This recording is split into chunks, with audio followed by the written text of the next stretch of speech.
So we can start, and Professor D'Onza will start. He is a delegate of the rector for the budget, and it's a sad role in this period, unfortunately, but he's also a colleague and dear friend of the Department of Economics and Management, and so I leave you the floor, Giuseppe. Thank you very much for being here. So thank you, Tommaso, to invite me for this short presentation here in this fourth edition of your summer school. It's a great pleasure for me to be here. And I can't participate to the hiking summer school that you organize. I think that you enjoy very much for this wonderful experience with Tommaso. And I would like to extend you the greetings from the rector of the University of Pisa, Riccardo Zucchi. He can't join here because he's we call this Senato Accademico, which is like a board of director meeting here at the University of Pisa. We have a different body of people which meets for different decision here. And I would like also to extend you the greetings from the head of the department in economics and management here at the University of Pisa, Professor Bonti, and I would like to express my truly thanks to Tommaso and all the guys organizing this summer school. I think this is a great opportunity for PhD students and also for other people that come here to understand how they can leverage ecological economy to an enable factor for sustainability. I think this is also a big issue, not only for those studying in economics, but also for other people like me that we study management, and I am particularly interested in auditing because it's my research area. It's on auditing, and we would like also to discover some greenwashing company and highlight what are the factors that you should look at when you would like to understand if it's a true ecological transition in the company, or otherwise it's just a window dressing or greenwashing policies. So we are also conducting research in this field in auditing studies, and I think this summer school is also a great opportunity to give the possibility for multidisciplinary research in different fields, because for the ecological transition we need competencies in engineering, we need competencies in management, we need competencies in economics, and I would finish my presentation to also thanks Melanie Rieback that comes here, and she will give you all her knowledge, broad knowledge regarding this issue, and I think that you can gain lots of understanding from her speech.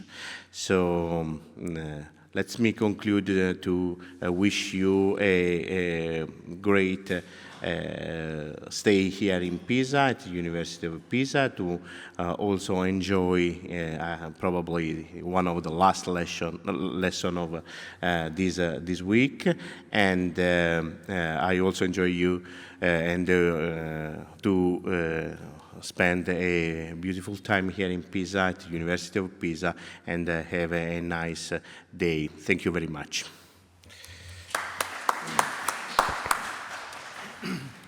Okay, thank you very much, Giuseppe, for being here. And for us, it's a great honor to have here Dr. Melanie Rieback, and that she has accepted our invitation to give his keynote lecture to our summer school on leveraging ecological economics to advance the sustainability transition. Melanie is a Dutch-American computer scientist with an extraordinary multidisciplinary background, or interdisciplinary maybe. She earned dual bachelor's degree in computer science and biology from the University of Miami before moving to the Netherlands to pursue advanced studies, and she completed a master at the Delft University of Technology and a PhD at the Vrije University of Amsterdam. During her PhD, she developed the RFID Guardian, a groundbreaking device that exposed real-world vulnerability in RFID systems. Her work showed how technologies we often take for granted can pose significant privacy risks.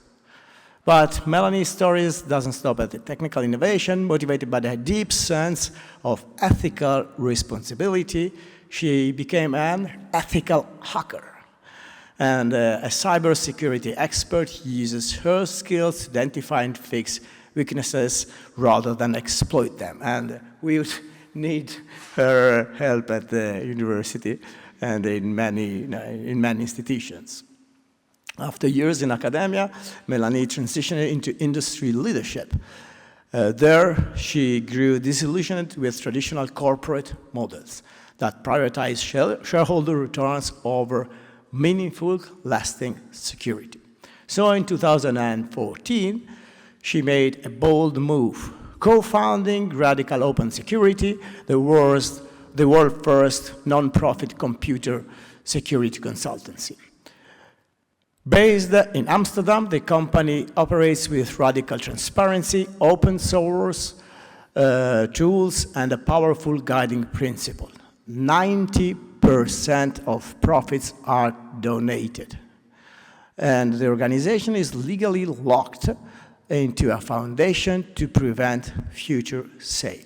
In the past decade, it has donated over 1 million euros, all while delivering top-tier security services to clients, including governments and NGOs. But Melanie's impact goes even further. She is a visionary behind post-growth entrepreneurship, a power alternative to the Silicon Valley model of hyper-growth and exit-driven startups. And so instead of chasing scale at any cost, her approach supports mission-first ventures that prioritize sustainability, social income, and long-term stewardship.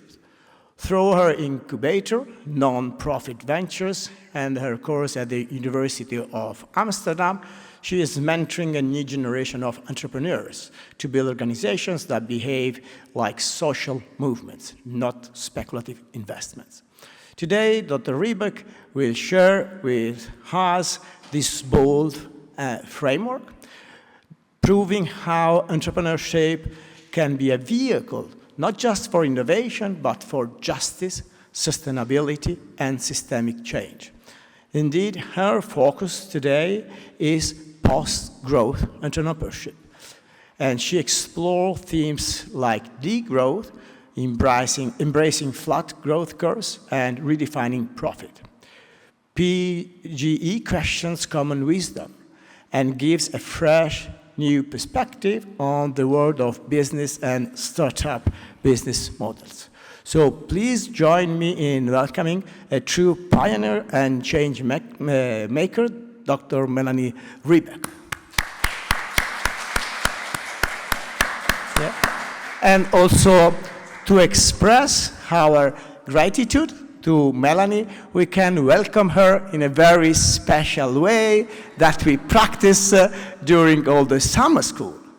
Okay? So go ahead with what you have learned.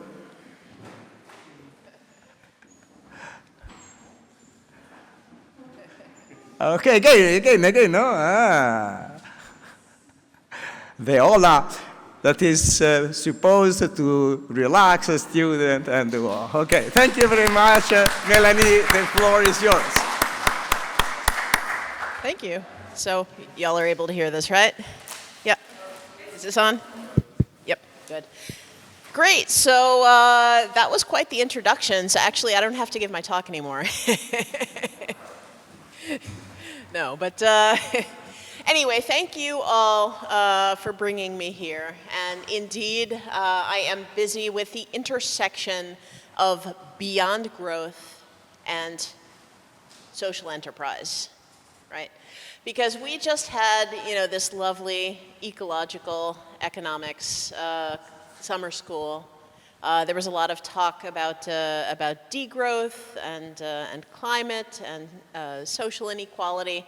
I noticed also that there was a lot of theory with a lot of this. Very much, a lot of these discussions were very academic, of course, which makes sense because, of course, we are here at a university. That being said, for me personally, I really like to take beyond growth, so post-growth, degrowth, the donut, well-being economics, call it whatever you like, and really I try to specialize in doing it in the real world, right? Because, Tommaso already mentioned a few of my street creds, and yes, indeed, I also teach at a university. So yes, I also teach post-growth entrepreneurship at the University of Amsterdam Business School. But that being said, I'm also an entrepreneur. So I run, as he mentioned, Radically Open Security. It's a 50-person social enterprise in the cybersecurity space. In and of itself, I think that's not super interesting. But of course, what is interesting is the fact that we locked down the governance structure of the company. 11 years ago, I sold the company for €1 to a foundation. World's worst sale ever. But I did this because I wanted to try and make the company completely unsellable. Mind you, this was, again, 11 years ago, so this was before the Purpose Foundation existed. It was before the term, just the term steward ownership had just barely gotten invented, and Armin, from Purpose just had his TED Talk. And really what I thought at the time was that I want to create a quote-unquote not-for-profit company. That was the word that I sort of had for it at the time. And I thought about that, and I was like, wow, because how cool would it be? And my hypothesis was, you have the profit motive, and if you could somehow just get rid of the profit motive completely, then you could repurpose any business as a vehicle for pure positive impact if there was no financial extraction happening from the company. Because, of course, that financial extraction, that is what incentivizes companies to misbehave, right? Because when shareholders can earn off of it, that's precisely when they're going to be externalizing costs onto society and externalizing costs onto the planet. And, and really with my giving the company away for, selling it for €1 to a foundation, I figured, I want to create a social enterprise, but what does that even mean these days?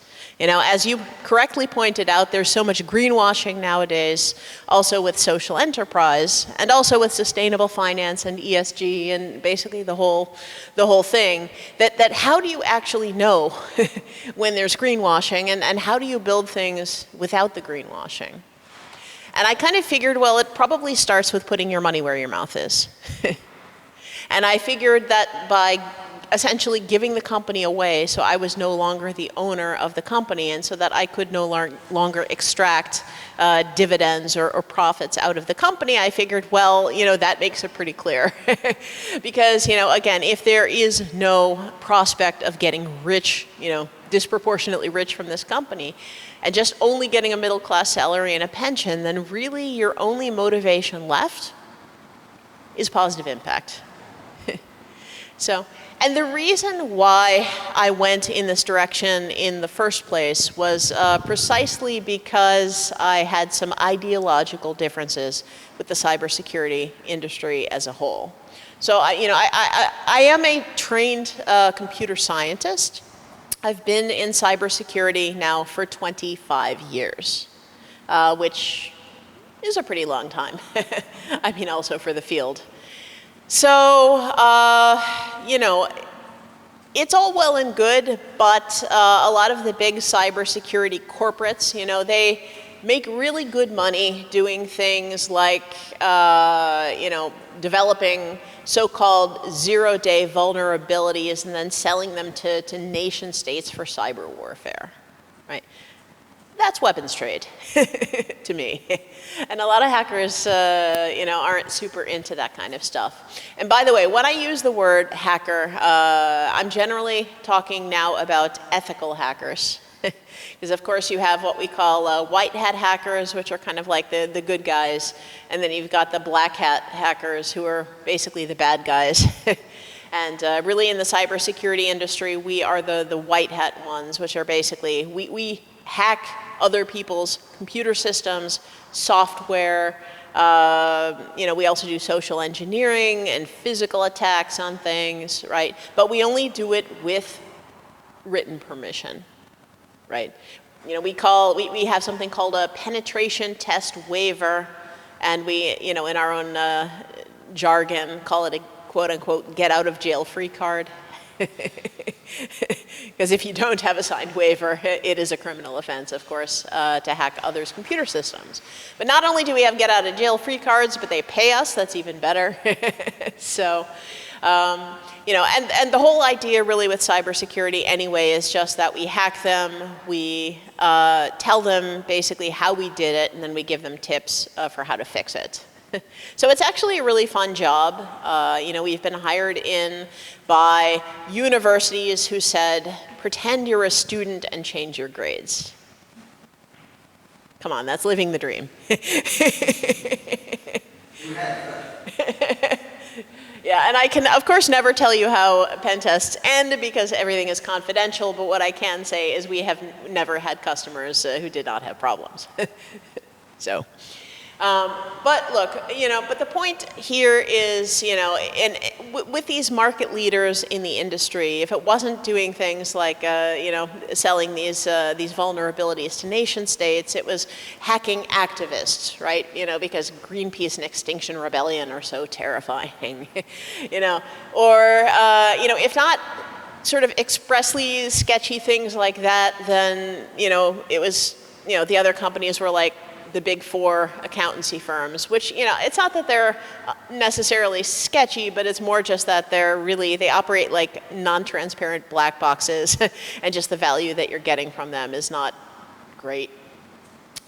So, you know, there was a bit of a, you know, of a outcry at the time when I started the company because once every 4 years we have a hacker camp in the Netherlands. So,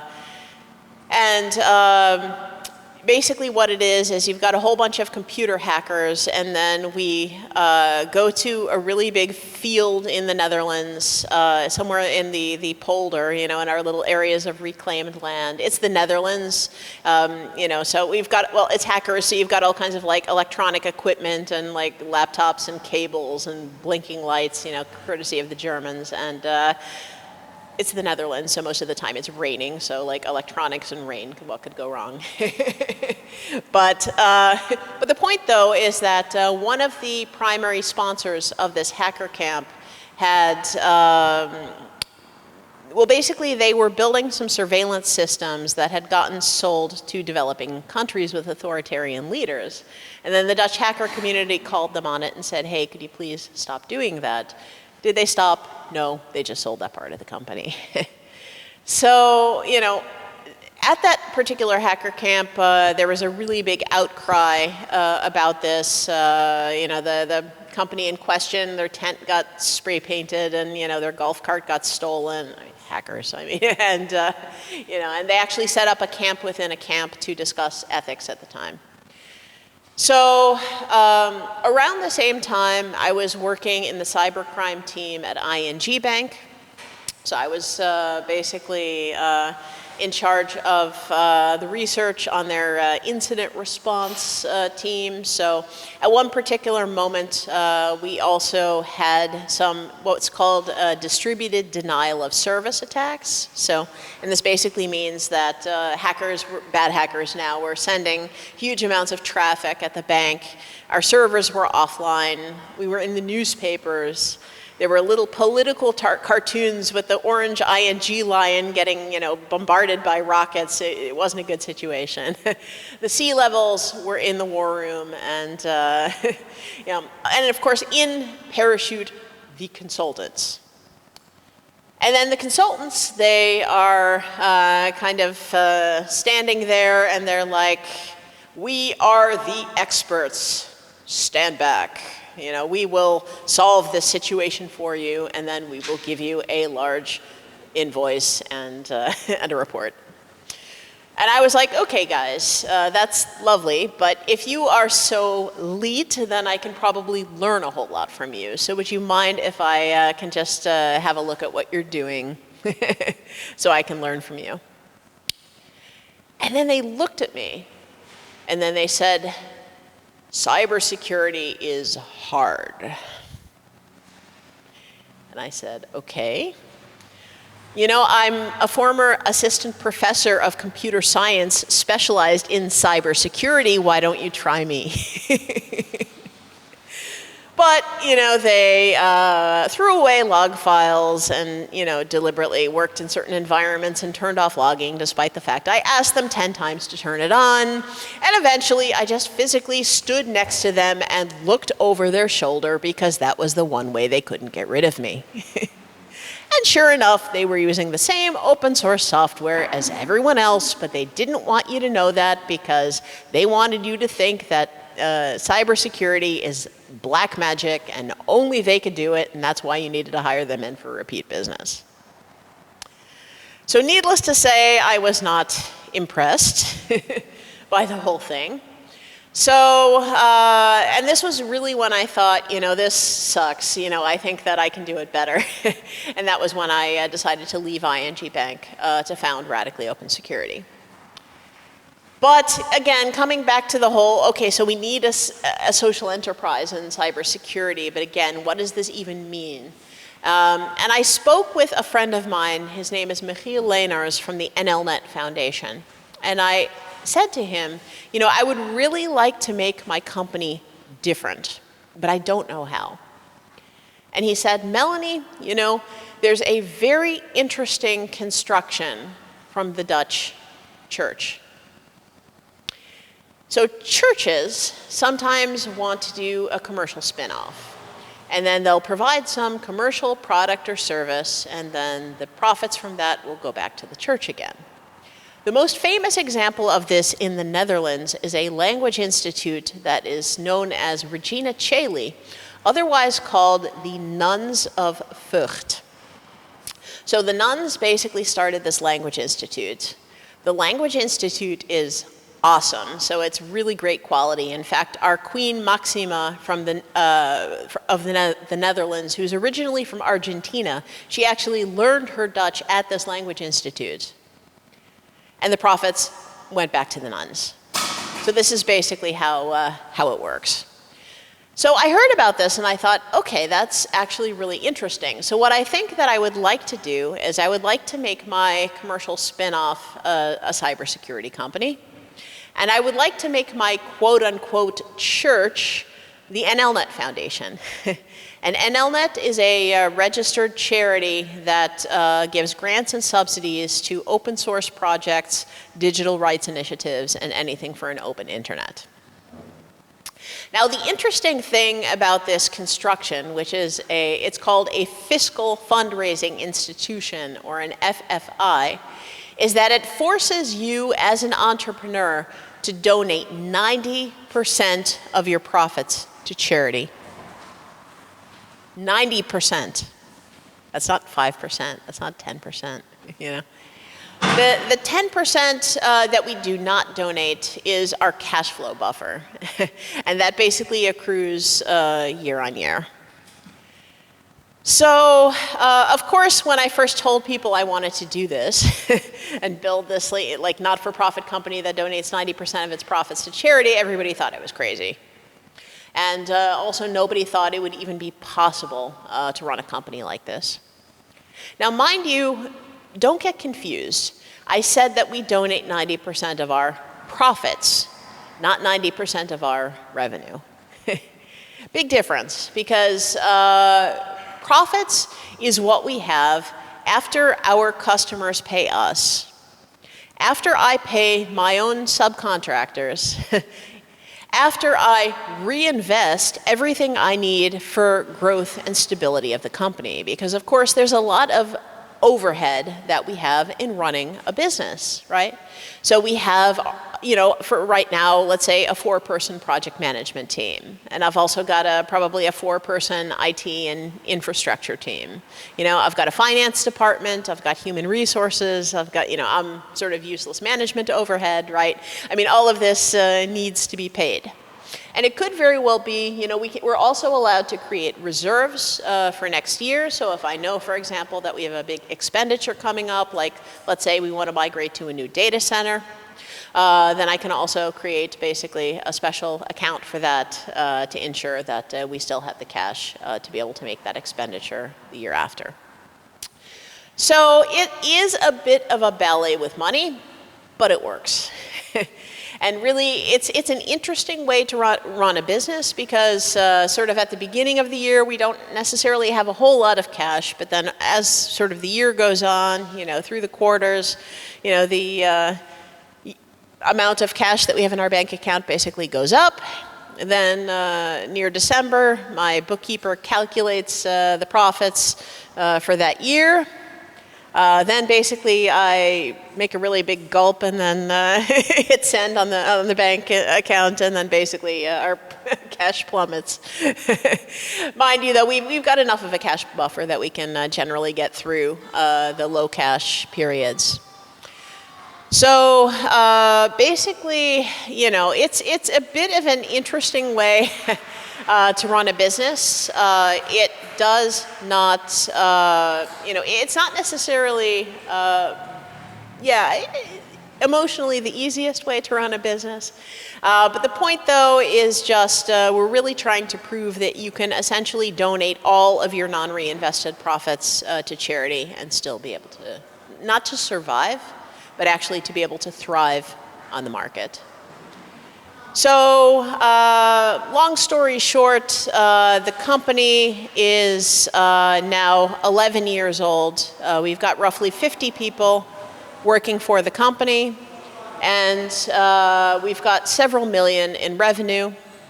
And we also, over the first 10 years, we have donated over 1 million euros to the NLNet Foundation. So it works, actually. So, and there's something about, you know, when you actually, you know, because when I first started, of course, you've got all the skeptics who are like, nah, you can't do it. And there's really nothing that, like, kind of shuts up the skeptics than doing it. So, you know, and that's kind of why, also with Beyond Growth in general, you know, another thing was that probably 4 or 5 years into running Radically Open Security, I started getting into new economics. And of course, it started with Kate Raworth and her lovely book, Donut Economics. I like to make the joke that Kate Raworth is sort of the gateway drug into new economics, you know. And shortly after that follows Tim Jackson and then Jason Hickel, and then before you know it, you're so deep in the rabbit hole you can't get out again.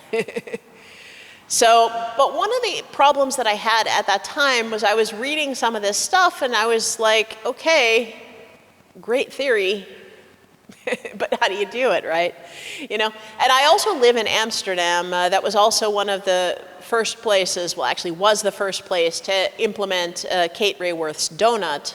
Because, of course, we had the Amsterdam City Donut. And I was also kind of in the place where we had a lot of people from our city commission, and they were like, okay, great, so we've got our city donut. Now what? You know? And really with post-growth entrepreneurship, I wanted to try and create I wanted to answer that question of now what, right? How do you actually take the theory, all the macroeconomics, and how do you actually translate it one abstraction layer down into entrepreneurship? Because, what is the economy? The economy is an aggregate concept that consists of businesses, right? But also consumers and governments and universities, and of course we all collectively form the economy. But how can you possibly build a post-growth economy if you have no idea how to build a post-growth business? Same thing with degrowth. How are you going to build a degrowth economy if you don't know how to build a degrowth business? But then you start getting tension with people, right? Degrowth business. Because people would think, yeah, but isn't that a contradiction in terms? I would say no. No, it's not. And the reason why it's not is because I think, well, first of all, it really depends on what definition of degrowth you're using. But my personal favorite definition of degrowth comes from Charles Eisenstein in his book, Sacred Economics. So he talks in that book, among many other things, about innovation. And let's say that you are a founder and you go to a startup incubator and they are teaching you how to build a business. Very frequently, what they will tell you is to look for something that is currently non-monetized, right? So either something from the commons or perhaps a non-monetized human relationship. And then to essentially wedge yourself as a kind of man in the middle, the platform, right, in between those two things, and, basically find a way to monetize it, find your value proposition, find your business model, and voila, you've got your startup, right? And then we call this innovation. Well, Charles Eisenstein floats the idea of okay, but what if we turn this backwards, right? What if we have a kind of anti-innovation? And what we actually do is we take our business and then we embed it into the monetized economy. And then we use then the revenues from our position in the monetized economy to rebuild non-monetized human relationships and the commons. That's his definition of degrowth. And then you can understand very well how you can have a degrowth business. And let's face it, without having degrowth businesses, how are we going to build our degrowth economy anyhow, right? So this is pure decommoditization. But it sometimes is a bit of a tough sell to degrowthers, right?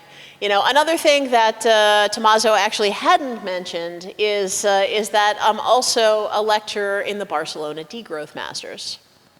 And I also created a 2-course degrowth entrepreneurship module for the online master's program. And I'll tell you, coming in there as a CEO and telling them, business does not have to be evil is a really tough sell with some of the degrowth master students. Could be there's a few students here too, maybe that it'll also be a tough sell too. But look, the point is what you all need to understand is that business is such a powerful lever for change that we are completely naive and remiss if we don't embrace it. The point, though, is that we have to understand the problem, and we kind of have to know how to hold it, right? Because, business is like any other tool, right? You can do good things with it. You can also do bad things with it. But it's really just an understanding of how we can use business as a form of activism.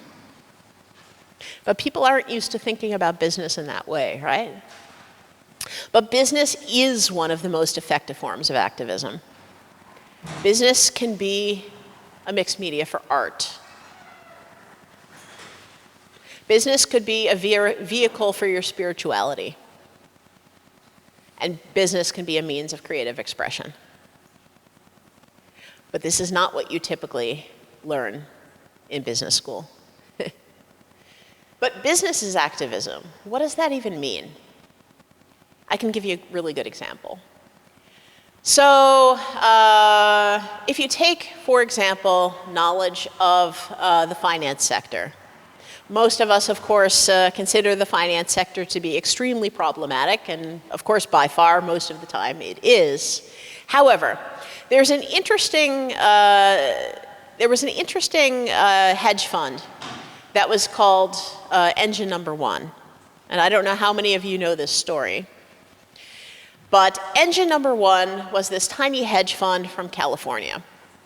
And they partnered up with the California State Pension Fund and the California State Teachers Pension Fund, CalPERS and CalSTRS, and they got roughly, I think it was 200 million in assets under management. And then they took a minority stake in ExxonMobil. And, you know, mind you, this situation was before the Ukraine war broke out, but they basically said, you know, dear ExxonMobil, get with the times. Gas and oil exploration are out, renewables are in, the regulatory environment is hostile, and financially, you're not performing very well as a company. We would like for you to basically move some of the cash out of gas and oil exploration and into renewables. Of course, ExxonMobil wanted none of this, right? And, you know, but what happened though is that Engine Number One formed a coalition. So together with CalPERS and CalSTRS, they also formed a coalition with the big three asset managers, so BlackRock, Vanguard, State Street.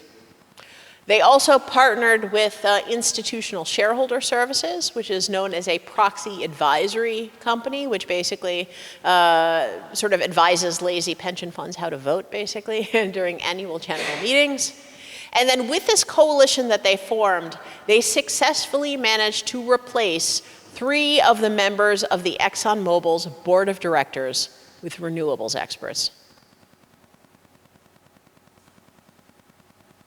At the time, this was a really big source of hope for everyone progressive and for anyone in sustainable finance. And, well, let's just put it this way, it really, really pissed off the Republicans in the States. And in fact, I think that this campaign of Engine Number One with ExxonMobil was probably the start of the anti-ESG movement in the States, because a lot of the political conservatives realized that, hey, wait a minute, they have a tool that works. It went so far that in recent days, the Republicans from the red states, they had started wide-scale campaigns. I think it was 22 attorney generals from red states had basically claimed that this coalition was busy with illegal cartel forming and that it should be illegal, and then they were actually defunding all of the asset managers that were involved with this campaign. So, for example, they were calling BlackRock woke, which, of course, you know, for those of us on the left, that is a bit of a joke. But you know, but they called them woke precisely because they were, you know, supporting ESG investing and because they had participated in this Engine Number One campaign.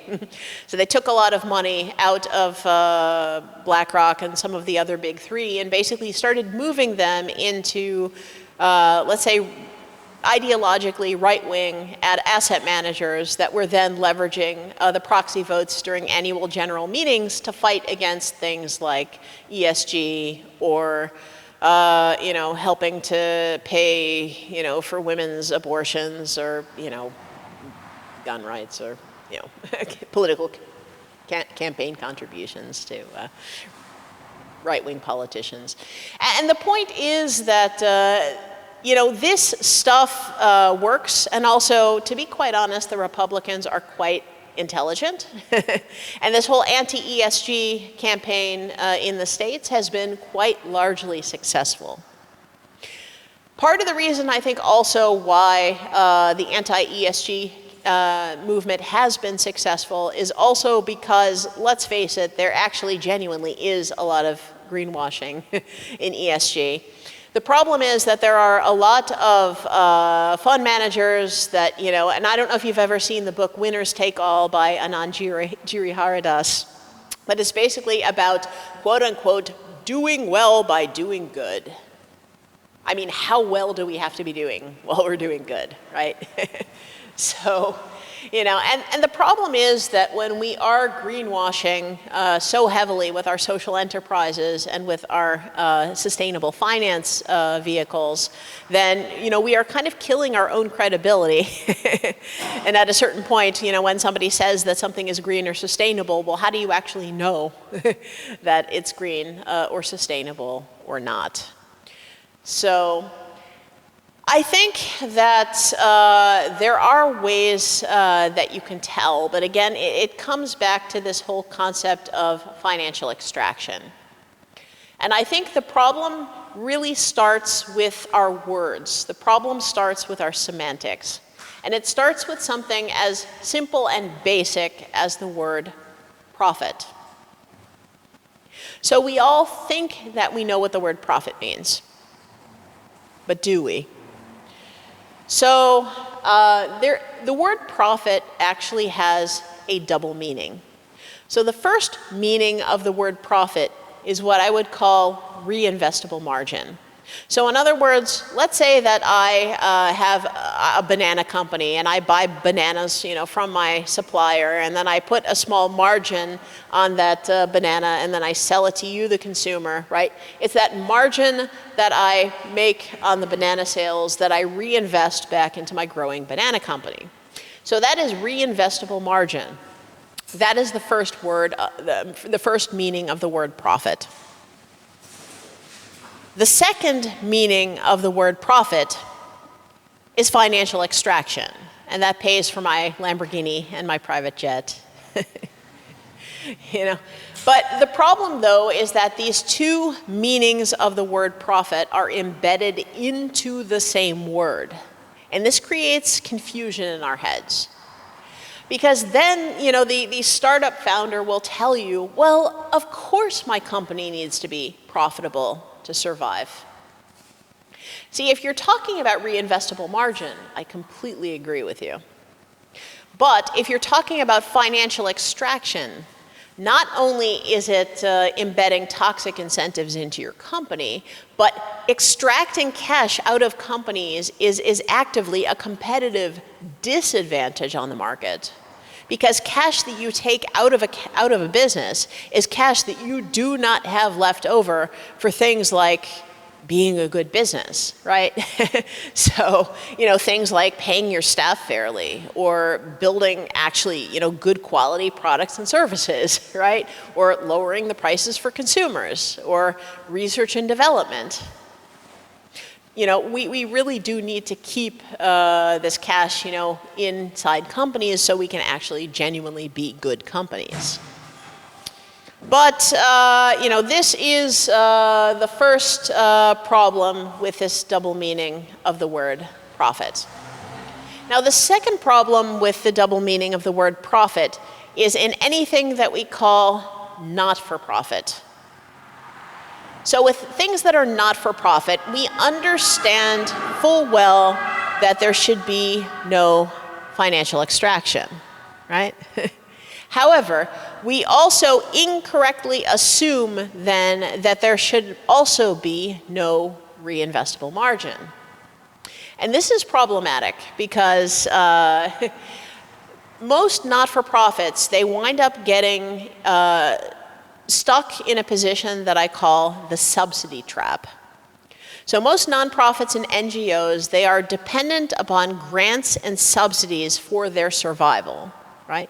But of course we see, especially nowadays in the current political climate, that grants and subsidies are an extremely unreliable source of income. You know, particularly when you have populist politicians that are busy defunding everything, right? I mean, a whole bunch of my nonprofit and NGO customers actually of Radically Open Security have gotten defunded this past year because of Mr. Musk and Doge and USAID.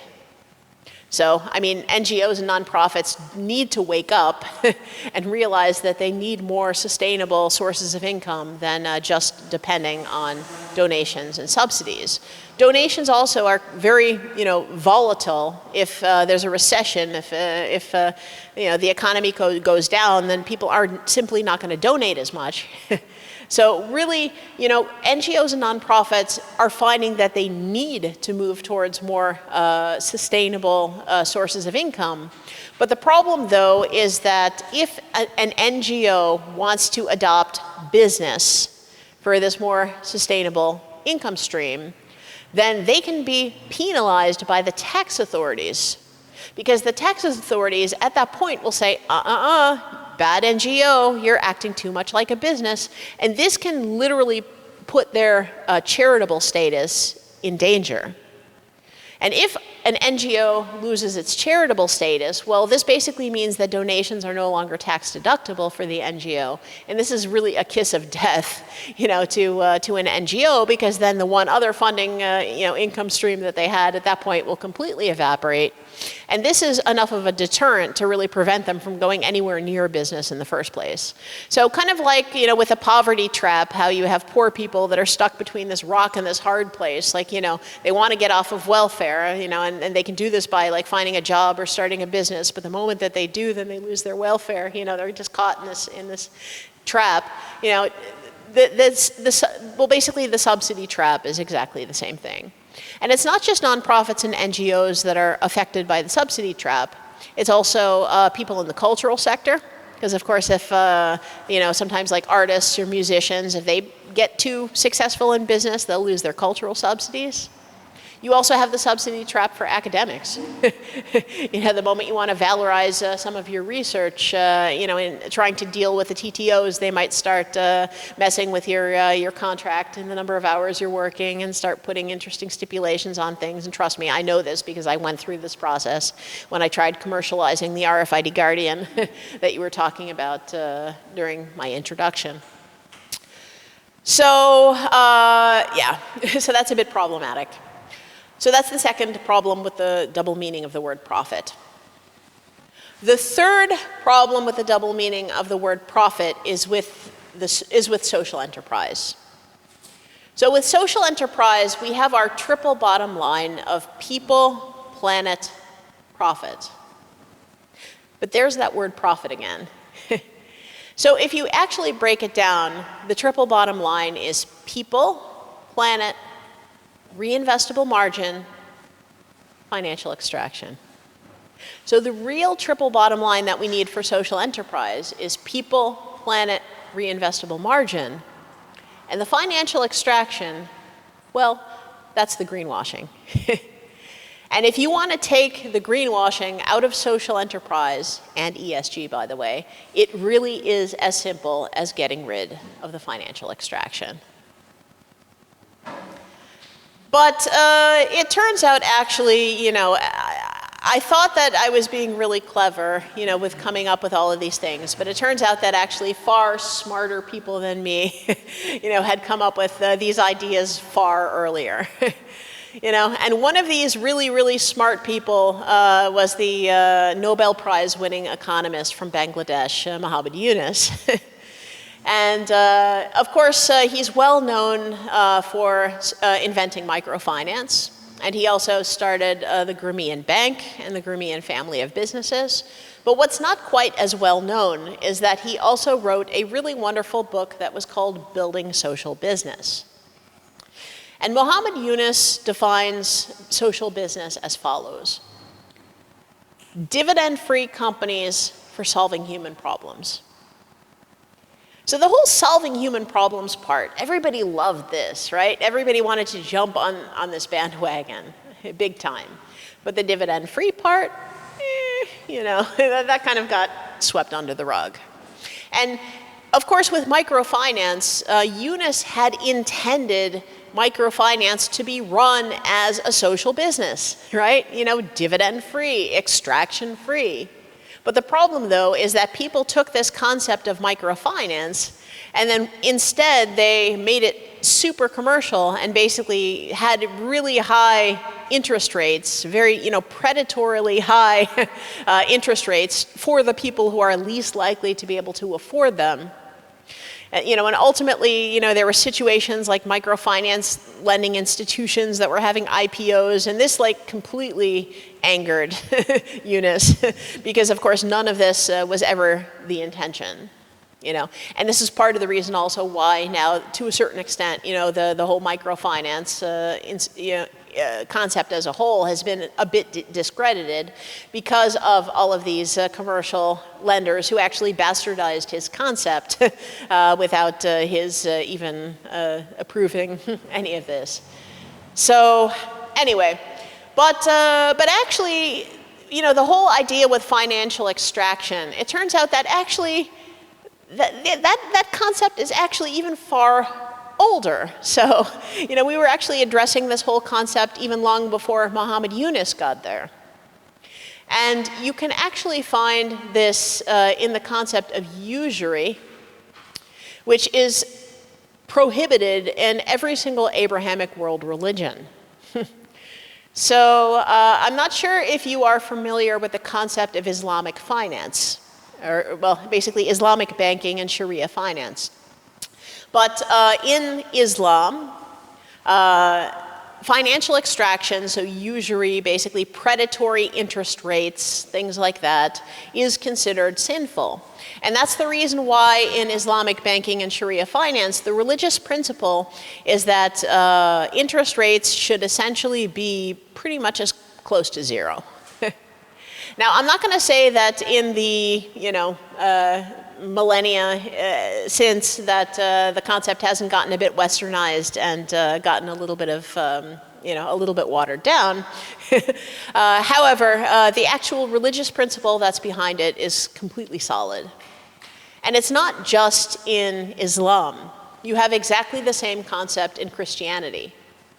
I don't know if you recall the story of Jesus turning the tables of the moneylenders in the Temple District because they were using, the basically money to breed more money, right?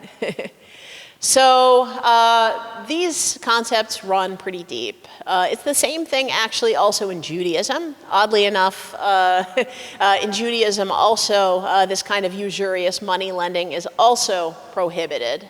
The only reason why Jews are known for this is just because, quite simply, they were oppressed by the ruling class at the times, and they were actually forced, they were not allowed to have many other kinds of jobs, so they were actually forced into positions of moneylenders so they could basically do the dirty work for those who wanted to benefit from this. So, but actually as a religious principle, it's embedded. You can find it in there too. And that being said, other religions too, I mean, believe it or not, you've got Buddhist economics, that exists. At one point, I was talking with a Hindu and she was telling me about karma economics. I'm not sure if it's actually a thing, but it made me really happy. And so the point is that, these concepts are really old, right? I mean, the love of money is the root of all evil from the Bible. So the real question really then becomes, if we also even, want to consider business as a form of spirituality, right? Asking the deeper questions of, well, actually, how is it then that this usury became not just popular, but it became actually our definition of success in business? And it is also our measure of success in finance. Extraction is everything. So, and even other things, like just in our everyday, life, what's the difference then than the money lenders, in the Temple District, and for example, a landlord, basically just leveraging possessions to be able to make more money off of what you own. And of course, this all comes back to Thomas Piketty and the fact that we're able to earn more money off of capital than off of labor. This is all really part of the problem. But okay, but then coming back to entrepreneurship, it can be good, right? We can maybe want to use business as activism or want to use business as a vehicle for spirituality, but then we get to our startup incubators and they're teaching us other things. And I had this experience myself when I had wanted to start Radically Open Security. So, of course, I'm a former professor, assistant professor of computer science from the Free University of Amsterdam, as you'd mentioned. And because of my affiliation, I was allowed to get incubated for free, no less, at the, basically the Amsterdam Center for Entrepreneurship, ACE, as it was called at the time, which was the official academic incubator of the Amsterdam University system. So I went to this incubator, and then it was a one-week startup boot camp, and then on day one, they flew in somebody from Stanford, and then they put up the PowerPoint slide with the exponential curve on it. And then they said, do this, you know? And then in the next breath, they told me, and by the way, you need an investor in order to start a company, so we'll be introducing you to some venture capitalists. And then in the next breath after that, then they told me, and by the way, your definition of success in business is to exit, is to sell your company. And I listened to all this, and I thought, this doesn't feel right. You know, this doesn't make any sense to me, right? Especially if you want to start a social enterprise. Because, I mean, after all, you know, if exiting is the definition of success, selling your company is the definition of success, I mean, isn't it actually better to try and create something that can persist for the long term rather than just getting swallowed up? Because, of course, corporate acquisitions, mergers and acquisitions, are extremely destructive. You know, it's destructive financially to companies, it's destructive culturally to companies, you know, and the problem with creating a company just to get acquired is that you're putting all of this time and you're putting all of this energy and you're putting all of this love and you're putting all of your life force, you know, and personal identity, you know, into this business. And after it gets acquired then by some other corporate conglomerate, you know, it usually just gets absorbed into that larger entity, and it's like, you know, it was like that company never existed in the first place. And, you know, this happens quite regularly in cybersecurity, in my own field. The thing is that we build, you know, cybersecurity products or services, but the real thing about the cybersecurity industry is that it's really tough to hire good, qualified cybersecurity staff. There's a hiring shortage, right? You know, there's not that many good ethical hackers that are out there. So if you can manage to collect enough of them, and they're good, then basically these cybersecurity companies get acquired. They're basically an acqui-hire, you know?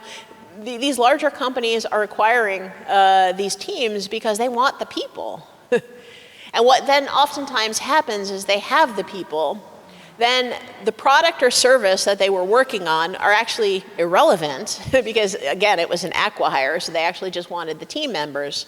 At that point, the product or service oftentimes gets discarded since that wasn't the point of the acquisition. Of course, well, I mean, the people came along with the acquisition, but it usually only takes about a year before the senior staff at a hacking company is like, what, you want us to use Microsoft Windows? And then like after that, they're like, yeah, screw it, screw this, we're out of here. Right? And then they'll go leave, and then they'll probably go create their own brand new startup, which eventually grows exponentially and gets acquired and, you know, and repeat. But the point is, I mean, there is so much talent and there is so much innovation that is wasted, that is destroyed in such a way.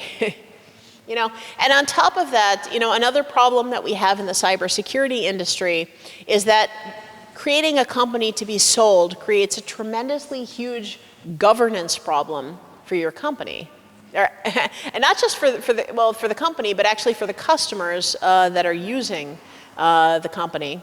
And I can give you also an example of this. So there was a company that was in the Netherlands that was building monitoring boxes for networks.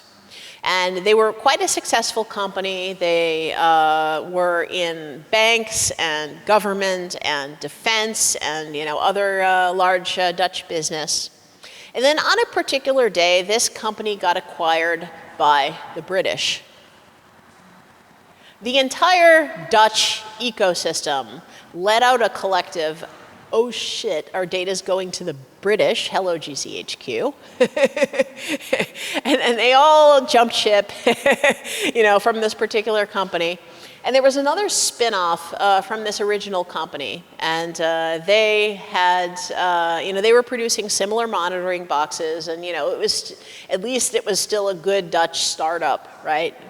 So a bunch of these customers left the original company, went over to this startup. But of course, what happened next was predictable.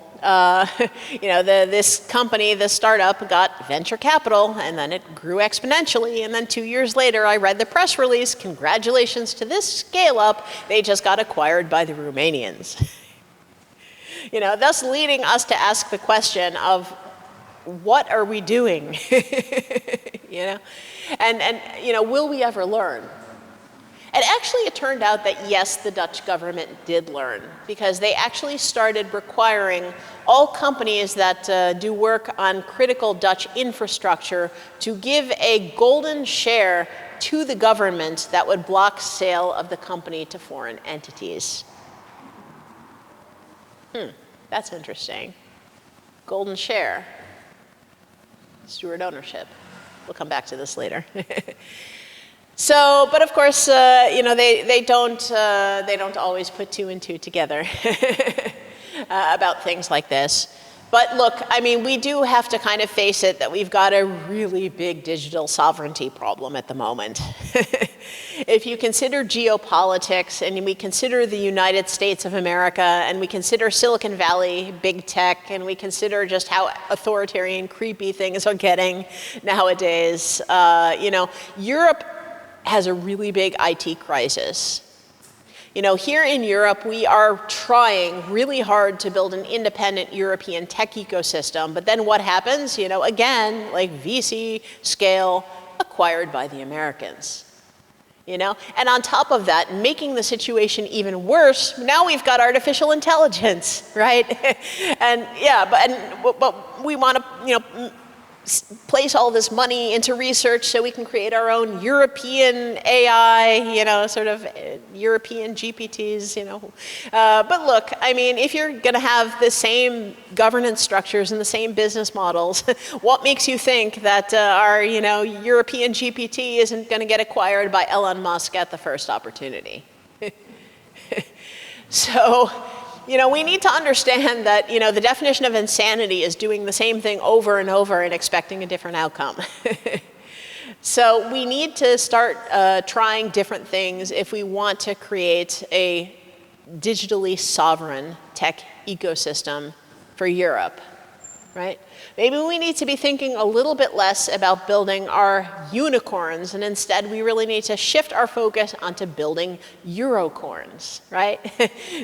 Where a Eurocorn would basically be defined as a company that is started in Europe, that is based in Europe, that stays in Europe, and that serves the local European ecosystem. Thank you very much. So, so anyway, current themes of the day. But the point is, it's actually not impossible to get there. Because I mentioned earlier these things called golden shares. And I briefly touched on this concept that is called steward ownership. And now is perhaps a good time to discuss this. So steward ownership is a concept that, first of all, separates profit rights in a company from voting rights in a company. So in other words, with profit rights, if somebody were to be financially extracting from a company, then you would make sure that they do not also hold voting rights, which would essentially give them governance and operational control over the company. So you would want to make sure this is split up and given to different people. But I think actually we can do a bit better than that. And, the So steward-owned companies very frequently are implemented as foundation-owned companies, which is fine, but it's not sufficient. And if you want any more proof that foundation ownership is not sufficient, I would invite you to have a look at OpenAI.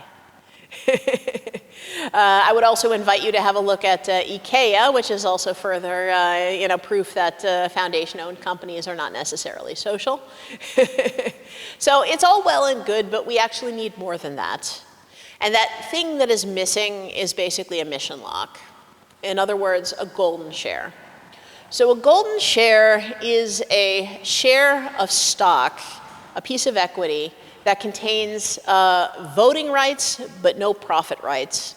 And it basically allows the holder to have veto rights on certain governance operations.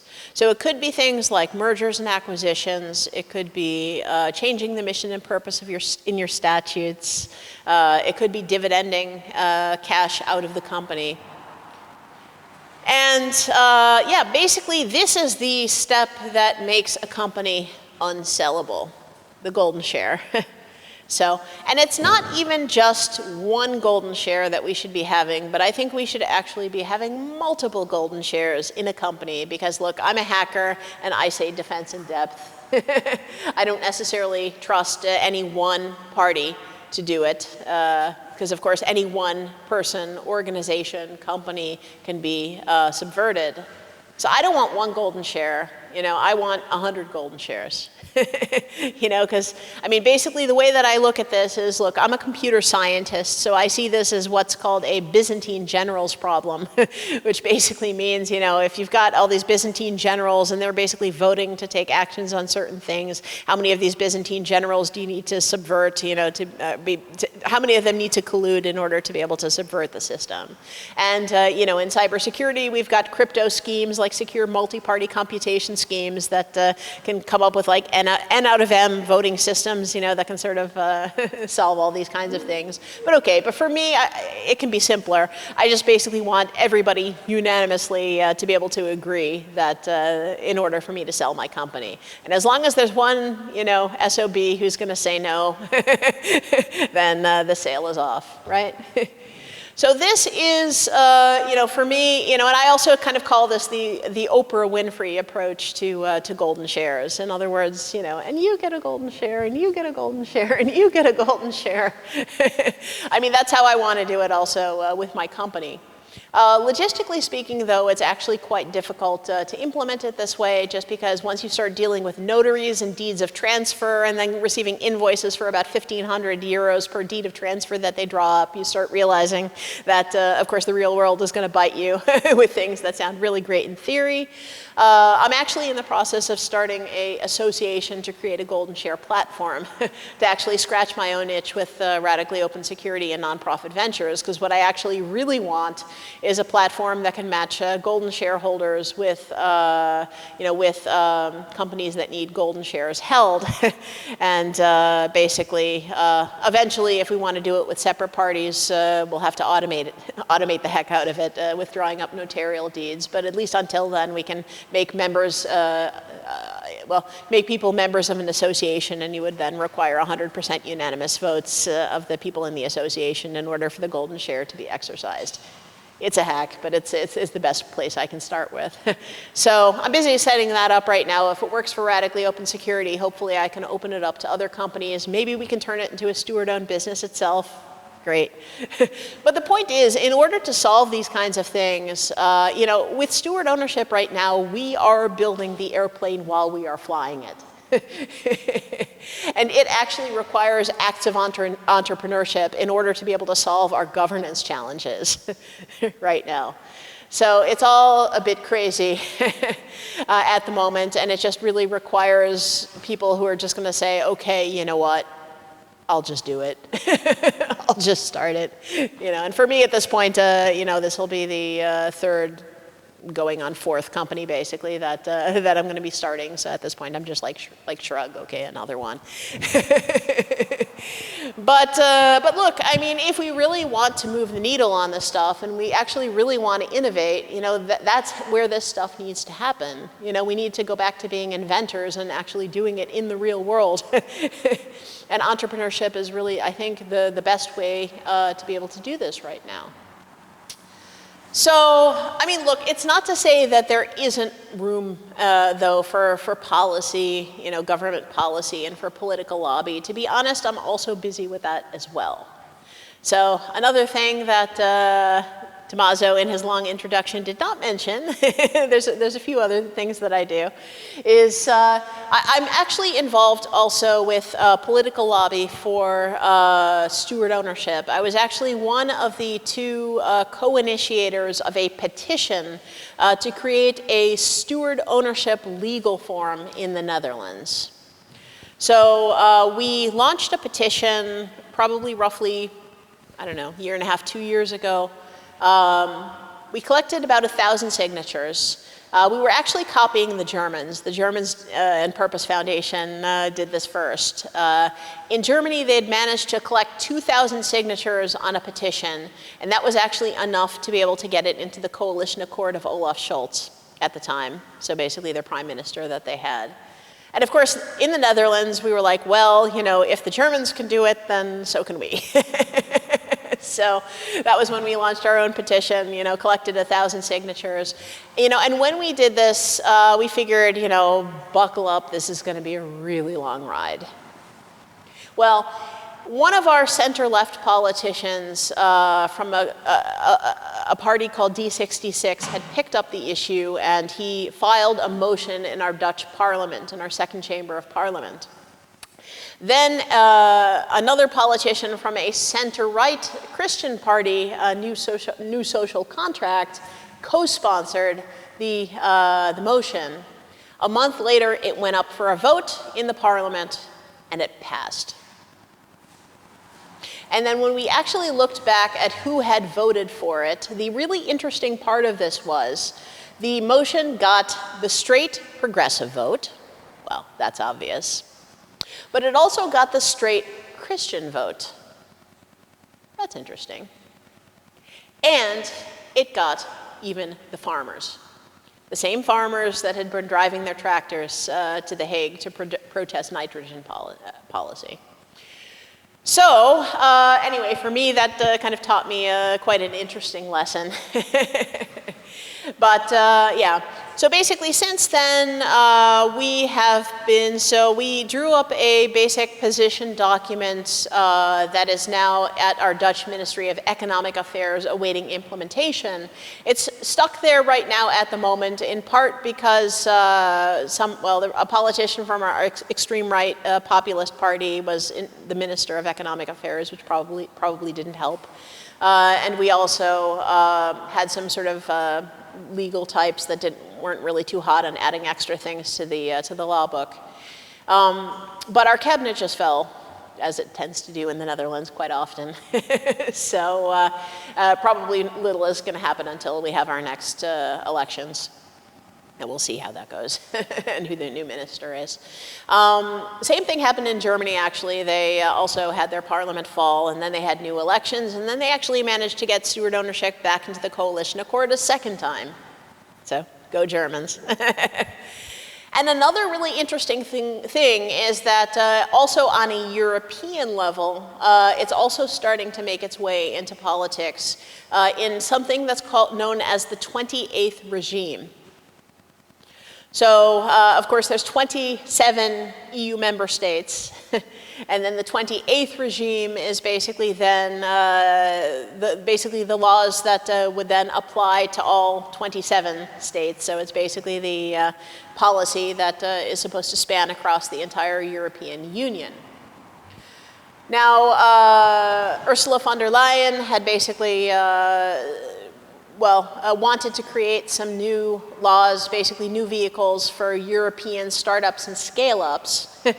And, René Rapassi from the European Greens, he actually just put together a proposal for this 28th regime. And among other things, it includes steward ownership. So the only thing is we need to be a little bit careful now politically with this, because unfortunately René Rapassi did it from the European Greens, and of course we know now how it is going in European politics. In case you haven't noticed, there's a lot of really right-wing governments in place at the moment. You know, and I've also been involved with the Beyond Growth movement. So I'm not sure if you recall the big shindig that we had at European Parliament in May of 2023, right? The big Beyond Growth conference. And, you know, Nonprofit Ventures, my organization that does PGE, we were actually one of the many co-organizers of this big event.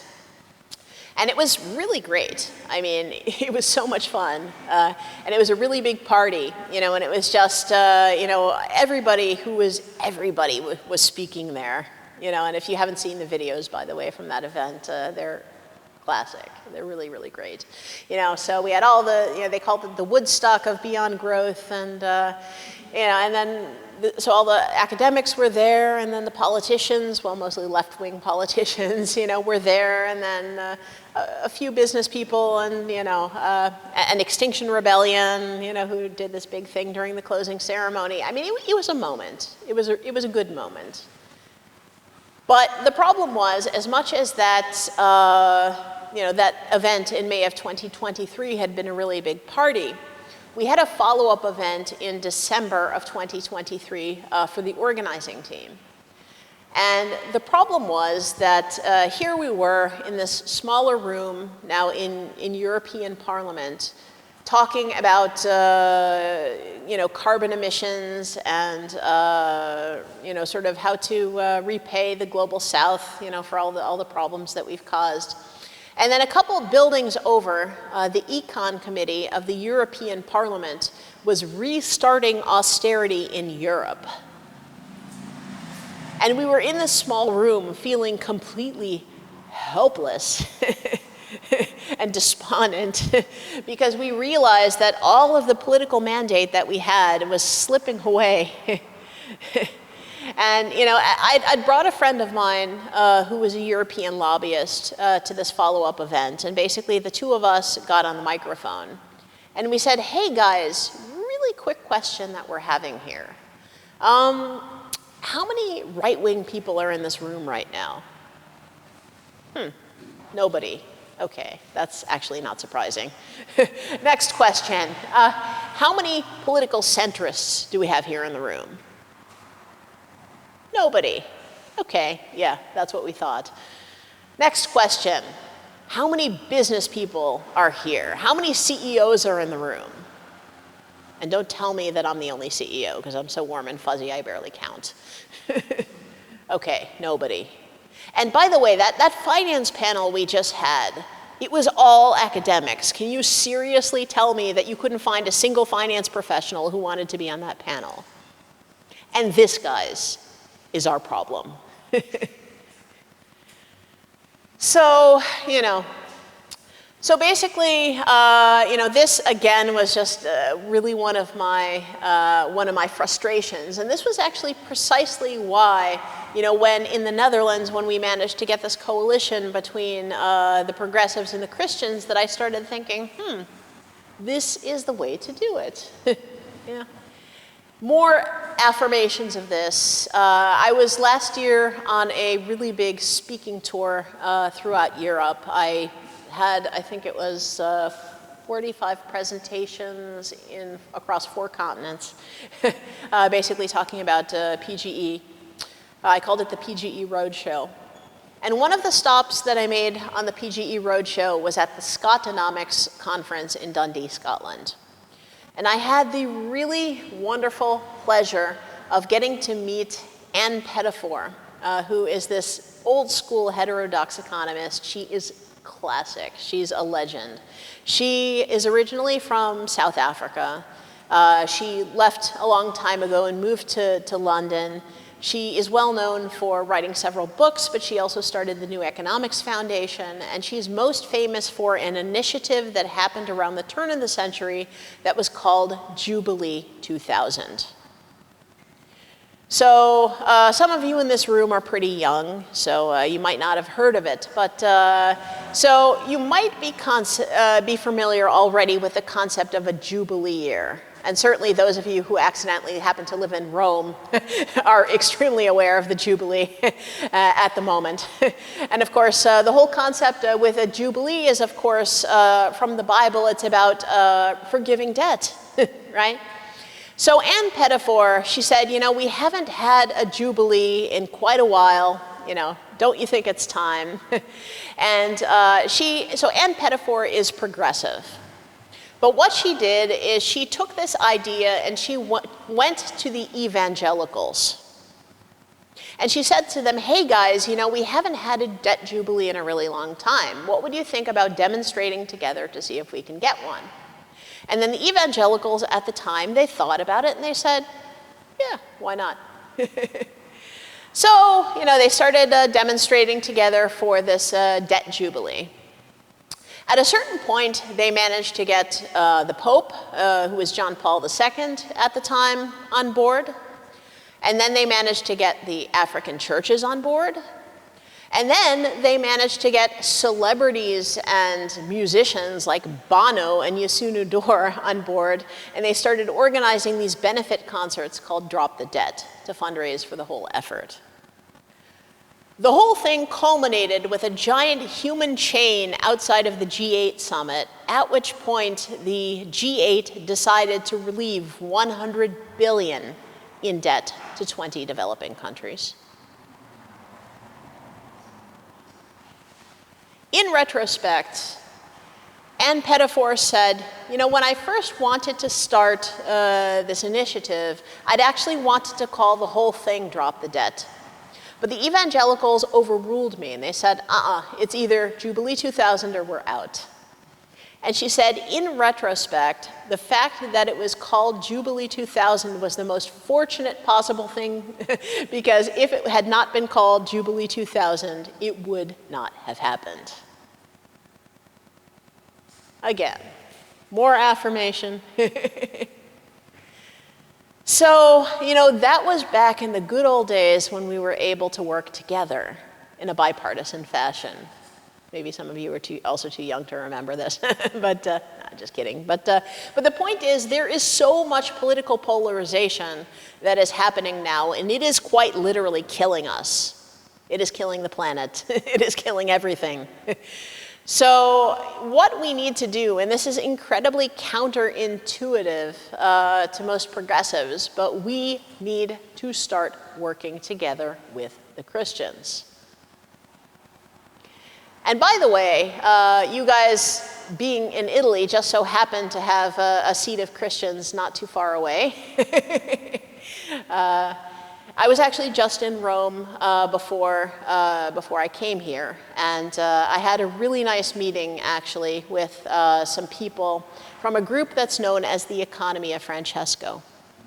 So, and of course, in your lecture, you were talking about St. Francis of Assisi and his glorious legacy. Of course, most of us actually don't realize that basically some of these Franciscans at the time, they had implemented actually one of the first community banks. I think it was, what was it called, the Monte? Yeah, exactly. Exactly, Monte di Pieta, exactly. Pardon my pronunciation, I don't speak Italian. But, but there's actually quite an interesting legacy. And if you go through some of the concepts from Catholic social teaching, and many of you probably also don't realize what a treasure trove Catholic social teaching is, but there's a lot of stuff in there about how capital should flow and not accumulate. I mean, Catholic social teaching, anyway, it started with the work of Pope Leo XIII with his encyclical that was called Rerum Novarum, of labor and capital. That almost sounds Marxist, but it's not. It definitely is not, because he also had a lot of criticisms also of Marxism in that same encyclical as well. But it was actually one of the first church documents that came up for workers' rights. and really for stopping exploitation. So if you actually look for it, there's a lot of really interesting stuff in there. Same thing with a lot of the writings of Pope Francis.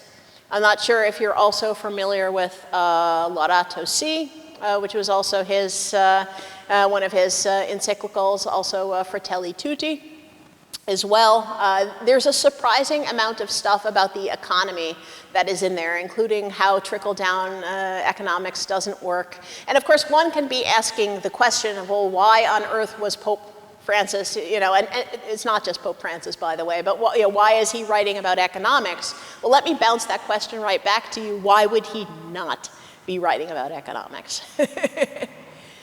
So what you'll actually find is that you have some pretty powerful allies in the Vatican. It's just a matter of being able to talk to them, and also putting aside some of the little parts where we might disagree with each other. Just take some of the hot button topics of today and just leave them aside for the moment. Let's just not talk about abortion for the moment. Let's not talk about gender. Let's not talk about, all of that kind of stuff just for the moment. Not to say that we don't care about these things, we do, but let's instead focus on the places where we agree. Because when it really comes to building an economy that does not kill, in the words of Pope Francis, you'll actually find that there's a whole lot of common ground that's there, right? And that starts also getting into some really interesting things. If we're trying to do, for example, sustainable finance, right now, ESG is really suffering because of the culture war. So if you look in the United States, as I mentioned earlier, there's this gigantic anti-ESG movement, and basically anything that smells the least bit woke just gets shot down. It's just how it is right now. And another thing is that a friend of mine had recently said to me, and I thought this was actually quite an interesting idea, is that faith-based finance is the new ESG. Why would this be the case? It's because a lot of the principles also, so basically, are exactly the same. And you can also have a look, again, look at Vatican documents, things like Mensurum Bonum, which is also the Catholic investment advice. And you find that there's actually a lot of the same stuff in there about the environment, about social issues, about governance. But the really great thing about this is that it will not be politically shot down by the right. And let's face it, we need to work right now, find right now tools that are going to work in our current political climate. And that's why I would also very largely suggest that you have a look at these things. Now, I can see a few skeptical faces here, because this is definitely not something that's popular to say to degrowthers. And I said this also, by the way, in the degrowth masters to the degrowth students, and they got about as upset as I could expect them to. But the point is, this is a bitter pill that you guys need to swallow. Because right now, we are not in a political climate where, on the left, we can do this by ourselves. Which basically means that we are in a position right now where it is forcing us to be able to lay down some of our identity politics and start to work with people who might not 100% agree with us on everything, but there is a really large intersection of where they do agree with us, right?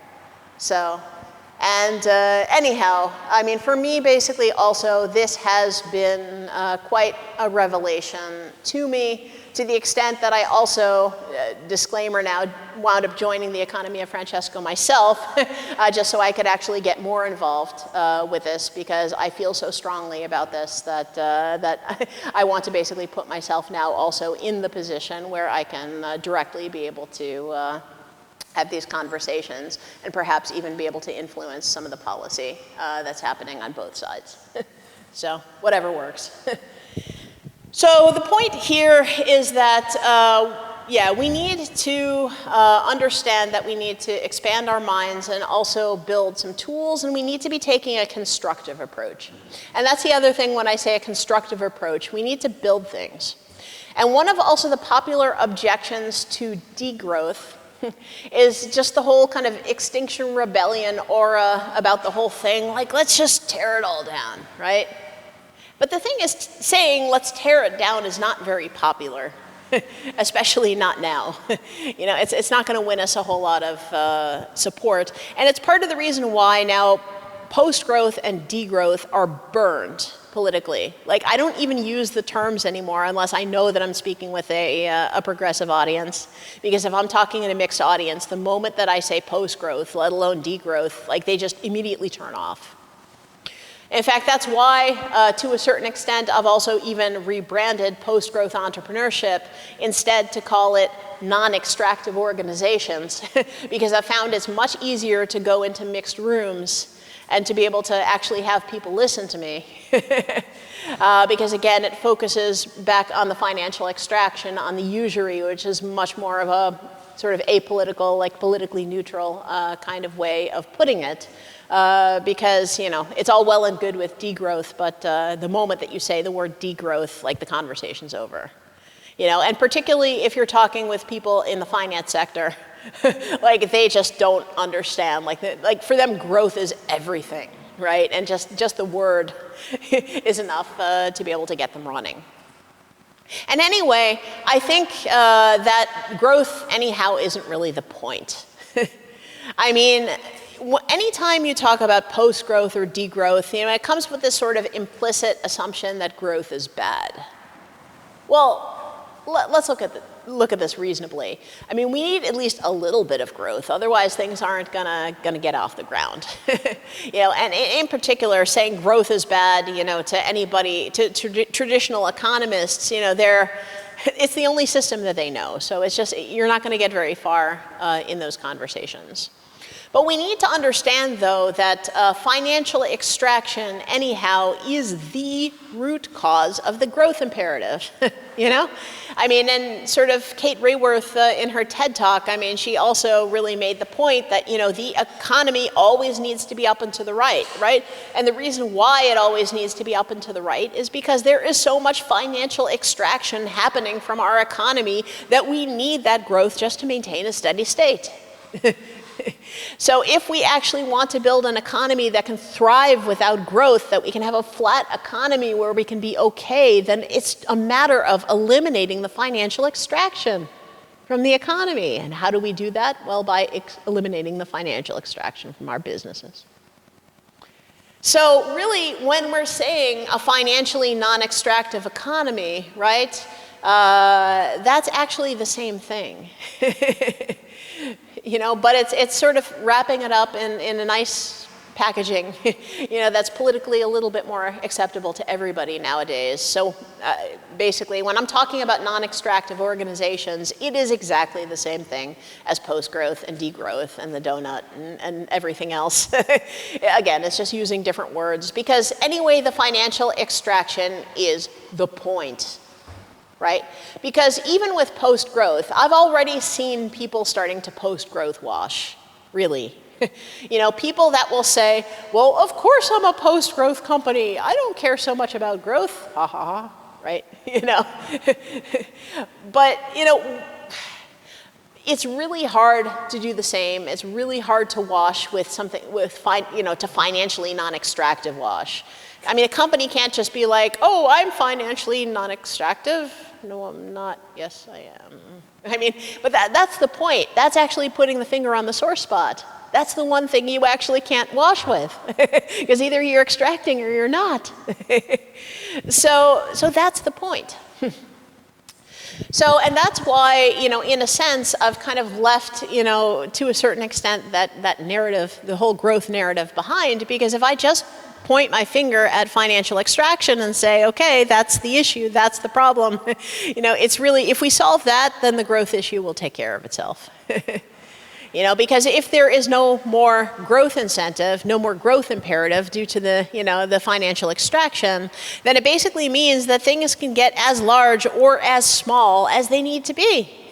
according to the demand of the markets. Then there's no more artificial, artificially induced consumption that's going on, just for the necessity of the profit maximization, And that's the thing. Because radically open security is financially non-extractive, people ask me all the time, so with radically open security, where do you see it in 5 to 10 years? And my honest answer every single time is I don't care. We will be as big or as small as the market wants us to be. If there's a lot of need for cybersecurity services, then we'll grow. If we have a global pandemic and our customers get really distracted, then we'll shrink. It's what it is, But what I do care about, though, is that my ecosystem is happy. I really care that my customers are happy. I really care that my staff is happy. And I really care that society is happy with us. That I care deeply about. But, growth, but the funny part is that, if you're making your ecosystem happy, that is actually the same thing as having a good value proposition. And if you have a good value proposition coupled with a good business model, then guess what? You'll grow. If people like you, you'll grow. And ironically, if you're actually focusing on growth first, to the detriment of your value proposition, then you're probably, ironically enough, going to grow less than if you had actually just been focusing on making, your ecosystem happy in the first place. But a lot of people don't understand this irony. But anyway, the growth is not the point. And then coming back to these whole exponential curves, of the kind that we have during our startup boot camp. I mean, come on, guys, really. It doesn't take a huge leap of the imagination, to understand that the only, with exponential growth, at a certain point, it grows so quickly that it doesn't make sense anymore mathematically, right? I mean, that's exponential growth. And it doesn't take, again, a lot of logic to understand that the pure reason for the exponential curve is just to get us to the exit in a discrete period of time, preferably 3 to 5 years. And then after the exit, who cares what happens with the company? That's somebody else's problem. We've cashed out. So, and instead, what we need is organic growth.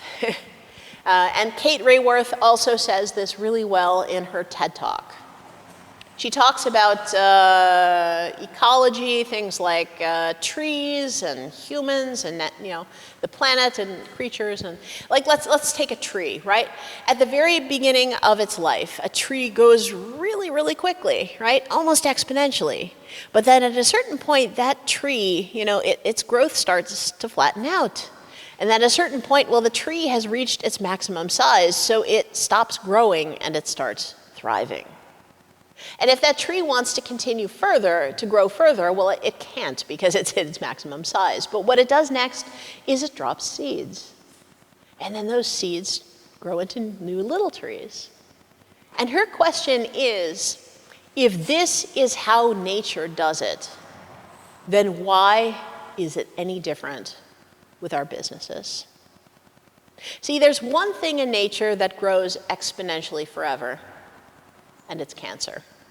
And it's toxic to any ecosystem that it's living upon. So why then does it inform how we do business?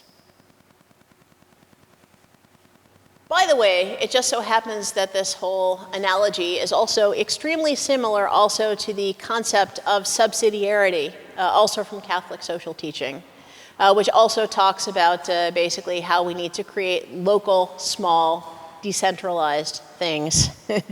And basically how that is also a beneficial means of organization. Just saying. I know I'm provoking you guys a little bit that I keep throwing this stuff in there, but get used to it. I want you guys to start thinking this way, okay?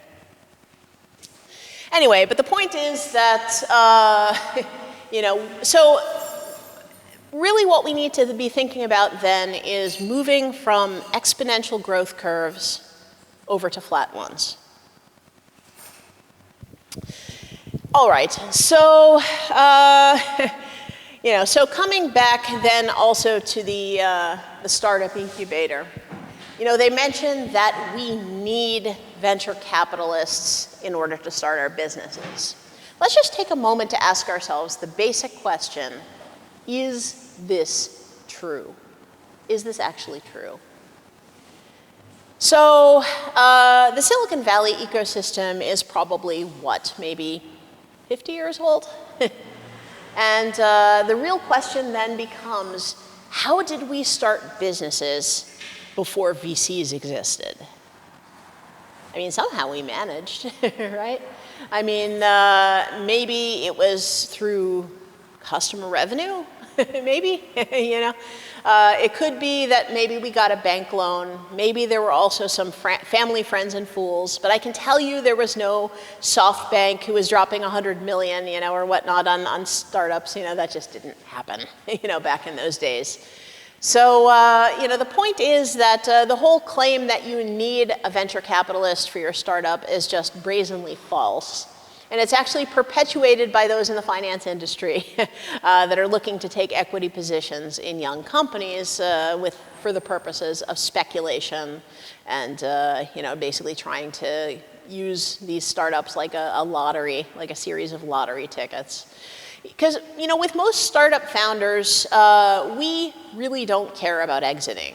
I mean, most of us are actually quite idealistic, and most startup founders just create startups because they want to change the world, right? We want to make something beautiful. We kind of want to make our little dent in the universe. That's what most of us care about. And certainly with academics who want to valorize their research, they just want to create stuff that's useful, right? But the problem, of course, is that the moment that a venture capitalist gets involved, we start companies precisely because we want to be our own bosses, right? But the moment that you accept venture capital, you've got a boss now. And their interests are not going to be the same as yours. See, most of us founders, we're actually perfectly happy to just create a nice company, right? A moderate success, a nice lifestyle company. But of course, in the Silicon Valley ecosystem, lifestyle company is a pejorative, right? But I can tell you, as somebody who runs a nice lifestyle company, that I like my lifestyle, right? I'm not looking for anything different than what I have. So the point here is that, we're happy with moderate successes. But with these investors, again, they understand that 9 out of every 10 startups are going to fail. So what this means is that 1 out of every 10 that succeeds, it can't be a moderate success. It can't be a nice lifestyle company. No, it has to be a unicorn. Right? Where a unicorn is defined as a company with a $1 billion valuation or higher. And what happens basically at that point is that company is then expected to pay back those 9 losses. And then on top of it, preferably, it should be getting, sort of 3 to 7x returns, for the limited partners of the venture capitalist. That's a pretty big burden for a company to bear. So basically, it's either go big or go home. But hypergrowth also, anyway, isn't a very good strategy for starting companies. And the best indictment of that is the fact that 9 out of every 10 startups fail. I mean, that's a pretty miserable success rate, if you ask me. And the reason why, I think, is just because, quite simply, hypergrowth means you have no fiscal discipline. Because if you were to receive a drop of capital from a venture capitalist onto your company, what is the first thing that you're going to do?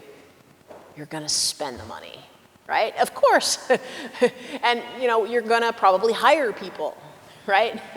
And of course, people are usually the largest expenditure that companies have.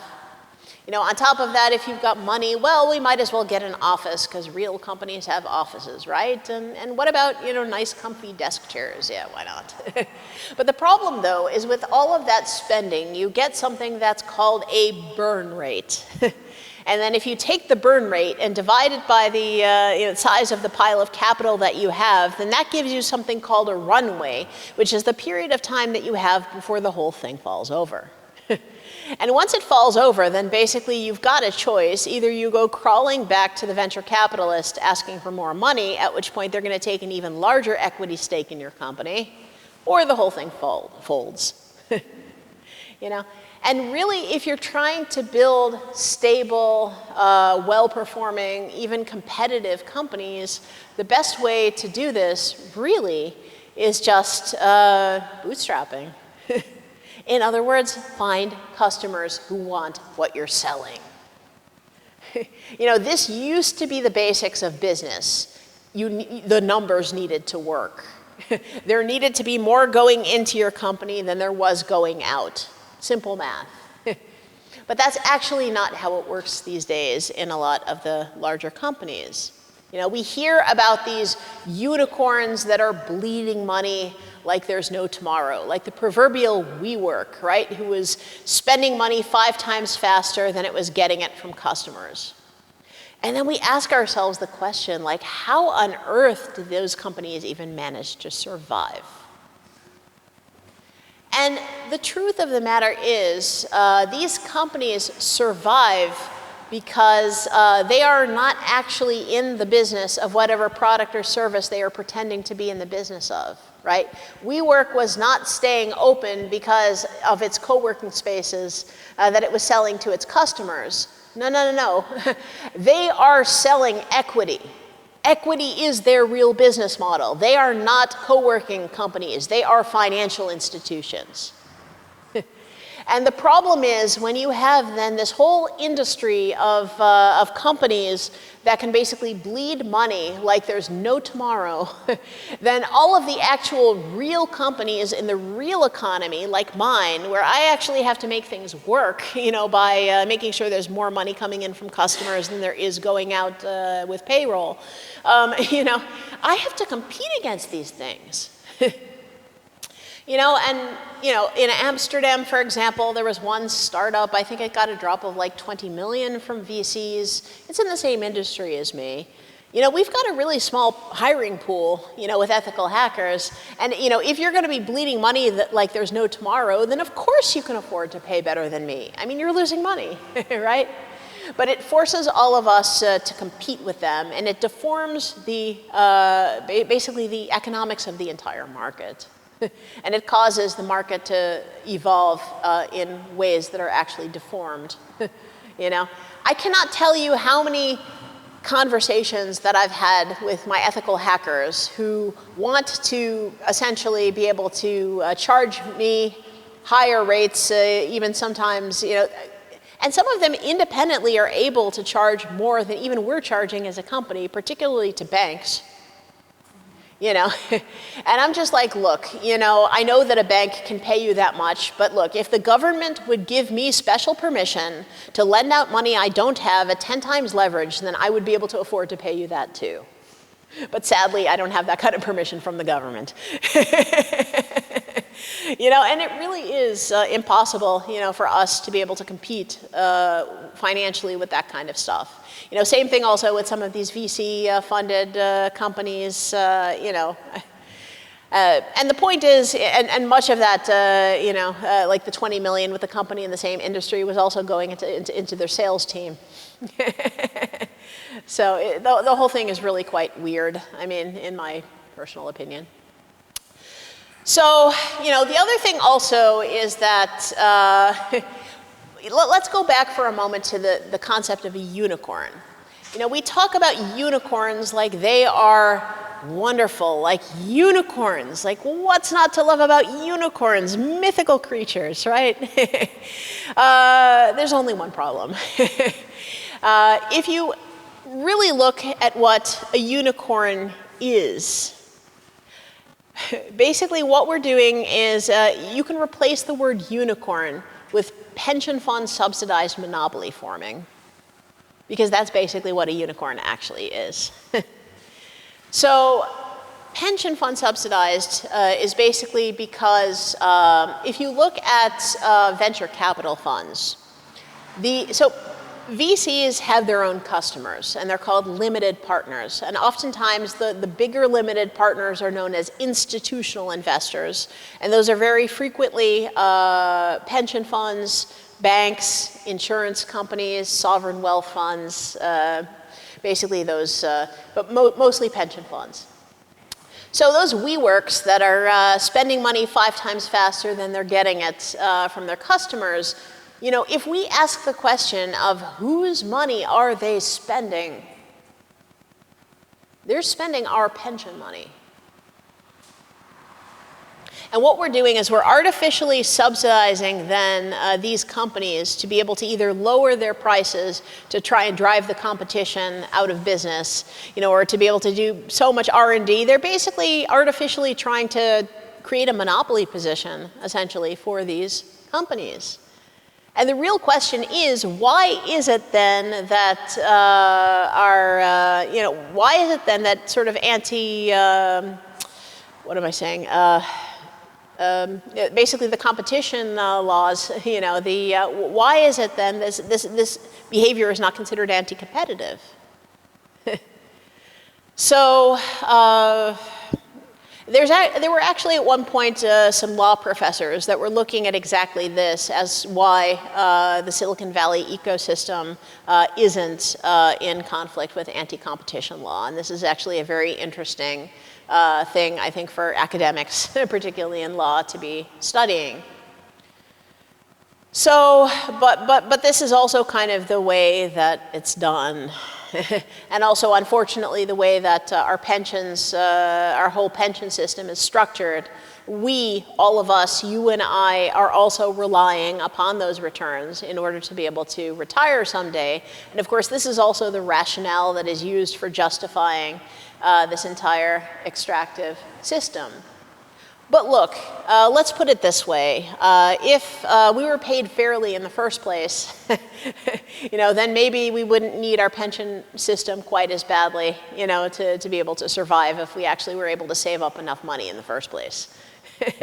So actually, it's really just an incredibly poor excuse. So, all right, so we really need to start falling out of love with the unicorns and really starting to put a little pinprick in that bubble of we need more unicorns, you know, in our countries. No, we do not. No, we do not need more unicorns in our countries, you know, and we need to explain why. What we actually really need is we need a distributed network of companies that have integrity by design. It is what Kate Raworth describes as being regenerative and distributive. And that's the way that she suggests building the donut economy. So regenerative, of course, in the governance structures. And of course, you know, in the years since I started Radically Open Security, Kate Raworth most certainly has addressed the entrepreneurship level. She hired, of course, her business and enterprise lead, Aaron Sahan, who is wonderful, by the way. And basically, they also put out a donut toolkit for business. And a lot of what's in there, it actually makes a lot of the same sets of points. Actually, I've collaborated with Aaron several times on things. He actually guest lectured at my post-growth entrepreneurship incubators. I've also guest lectured at some donut incubators that he was prototyping and running. So Aaron and I are very much along the same lines with a focus on governance as being a key part of this regenerative aspect. So this really gets into understanding corporate governance. And of course, corporate governance is the kind of topic that makes most people yawn, right? But if you really understood how it worked, you would understand that corporate governance is sexy, really. I mean, because corporate governance, if you understand how it works and if you understand how to play the game, then this is the most powerful way to really be able to change things. Because, of course, companies are the ones that are externalizing costs onto society and onto the planet. See, when we consider the holy trilogy of ESG, right? We've got our environmental, we've got our social, and we've got our governance. The E for environmental is really, really popular. Why is it popular? Well, climate anxiety. But it's also popular in part because it's something we can measure, right? You know, we can measure carbon emissions. You know, there's also the S for social. The S is not quite as popular as the E, but it's also pretty popular because we understand that, okay, economic inequality is bad and racism is bad and, you know, gender discrimination is bad. But it's a bit fuzzier and it's a little more difficult to measure. And then you've got the G for governance. And the G is the orphan child. The G is the dust that gets swept under the rug. The furthest we can ever seem to get with the G is, let's put more women on the board.